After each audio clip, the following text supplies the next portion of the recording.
So this is our current version of Alien Rescue.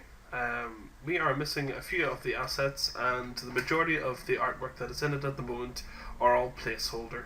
But we are going to go through it, mainly focusing on the game controls and the reactions as well. So first off, this will be the main sort of menu. We have three options. We have our settings, which we have our music sliders, and then this will lead us just directly back to the main menu. The items that need to be added into this for the mobile port is mutes for both of these sounds, and we're also going to have differing versions of the GUI input for the users. Next is our shop layout. So what is going to be in here is, on this side we're going to have our shards and the shards counter, which is going to be the currency for the game, and then on this side we're going to have different hats and things, cosmetic items that you're able to buy, and level skips as well.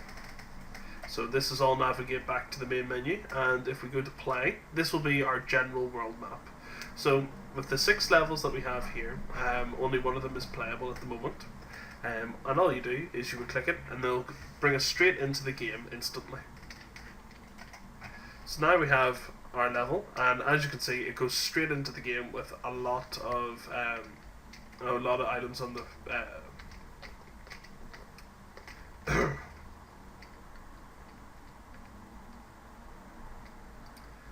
as you can see, it goes straight into the game and there's a lot of items to discuss that is already on it. So what I'm going to do is take this opportunity to pause the game, and I'm actually going to pause it outside of the screen so you can actually see all the detail. So these are the 4 GUI buttons. We have swap, jump, item up, and item forward. And what we hope to do in the release version is have these, you're able to swap these about for people that are left-handed and right-handed, and also a way of turning these off in the menu screen as well for people that don't like the buttons there or feel that they're not as transparent, etc. These are actually binded to the keyboard as well at the moment, to S for swap, jump as the spacebar, item up is K, and item forward is L, just for testing procedures. But again, the way we've coded this is we're able to change these buttons at will. So at the top we have Alien Rescue. This is actually going to be changed, this title screen here is going to be changed to what level you're actually playing on. This is our survivor counter, so there are 4 in the level, and currently we've collected 0. Every time the level restarts, this will be put back to 0, so they'll not be held over for the player. Our shard counter, we also have 2 out of 2. As you can see, I instinctively collected the first 2 already at the start of the level, but these will not reset, as this will encourage the player to maybe go for extra hard jumps that will cause the player maybe to have to restart again, but they will get the shard for that level. And whenever we hope to plan that if you go out of the level and back into it, you're able to play again and collect the same amount of shards. In our top left here we have our player feedback, so we have grey stars and golden stars. These are for 3 different things in the level, and if you complete the level, we will store the stars outside and you'll be able to view how well you've done with the level.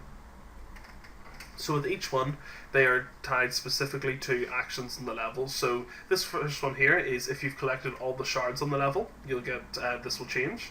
I think this next one here is the survivors. If you collect all 4 survivors on the level, this will turn golden as well. And this last one here, if you destroy all the enemies on the level, this will also turn golden. So what I'll do is I'll get back to the game, and we will actually go out of the game, and I will try and pause on certain areas and describe to you what the placeholder items are for the moment. So for example, this first one here, this green box, is actually the survivor, and this here will be our player. We can swap the player to, it'll turn into a darker colour, but this is actually just to represent a full new character, and we will have the sprites already made for this, but they just need to be animated and such. So I will unpause here and hopefully get further in the level, and I'll try and pause as well so we can look at the different items.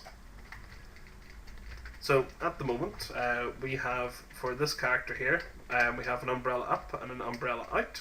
This is our fire hazard, and that there we just passed was, as you can see, we go past a lot of things very quickly. So there was a fire hazard there. I'll actually just pull over the the scene here.